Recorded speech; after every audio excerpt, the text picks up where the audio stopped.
একদিন এক কাঠের আসবাবপত্র তৈরির দোকানদার সারাদিনের কাজকর্ম শেষে রাতের বেলা তার দোকানের দরজায় তালা লাগিয়ে বাড়ি চলে গেল। কিছুক্ষণ পর দোকানের পাশ দিয়ে একটা ক্ষুধার্ত ও বিষাক্ত সাপ হেঁটে যাচ্ছিল।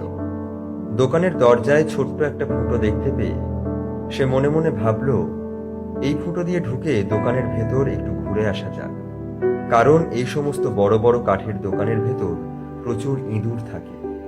আর একবার যদি কোনোভাবে দোকানের ভেতর প্রবেশ করা যায়, তাহলেই বেশ কয়েকটি ইঁদুর ধরে সাবার করে দেওয়া যাবে। যেমন ভাবা তেমন কাজ। সাপটি সামান্য এই ছোট্ট ফুটোর মধ্যে দিয়ে চুপ করে দোকানের ভেতর ঢুকে পড়ল। দোকানের ভেতর ঢুকে অন্ধকারের মধ্যে তড়িঘড়ি করে বিভিন্ন জায়গায় ঘুরে ঘুরে সেই ইঁদুর খুঁজতে লাগল।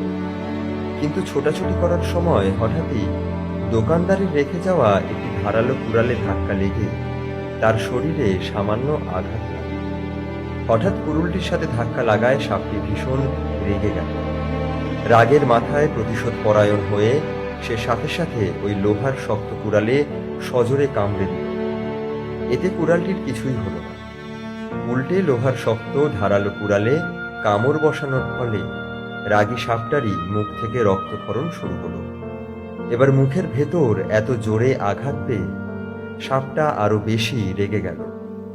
অতিমাত্রায় রেগে গিয়ে এবং জেদের বশে সেই শক্ত কুড়ালটিকে নিজের শরীর দিয়ে পেঁচিয়ে ধরে মেরে ফেলতে চাইল।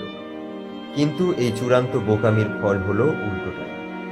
কাঠ ও লোহা দিয়ে বানানো ওই শক্তপোক্ত কুড়ালে নিজের সর্বশক্তি দিয়ে সজোরে পেঁচিয়ে ধরার ফলে সাপটি কিছুক্ষণ বাদে নিজেই শ্বাসরুদ্ধ হয়ে মারা গেল। পরদিন সকালে যখন দোকানদার এসে দোকানের দরজা খুলে ভেতরে প্রবেশ করলেন, আলো জ্বালাতেই সে দেখতে পেল একটি বিষাক্ত সাপ তার কুড়ালটি পেঁচিয়ে ধরে মৃত অবস্থায় পড়ে আছে। একটা বিষাক্ত সাপ এভাবে কুড়াল পেঁচিয়ে পড়ে থাকতে দেখে দোকানদার বেশ অবাকই হল। আসলে এই সাপটি কিন্তু কাঠমিস্ত্রি রেখে যাওয়া কুড়ালের জন্য মরে, সে মারা গেছে তার রাগ এবং রাগের বশে তৈরি হওয়া প্রবল জেদের কারণে। মানুষরাও তাই, রাগের মাথায় প্রবল জেদের বশে এমন অনেক কিছু করে ফেলে বা এমন অনেক কথা বলে ফেলে যার জন্য পরে পস্তাতে হয়। তাই পরের বার থেকে রাগ করলে চুপ হয়ে যান। একটু ভাবুন যে রাগের মাথায় আপনি যা করতে যাচ্ছেন তা আদৌ আপনার জন্য কতটা উপকারী। দেখবেন নিজের ভুলটা নিজেই বুঝতে পারবেন। আমাদের ভিডিওগুলো ভালো লাগলে আমাদের পেজ লাইক দিতে পারেন।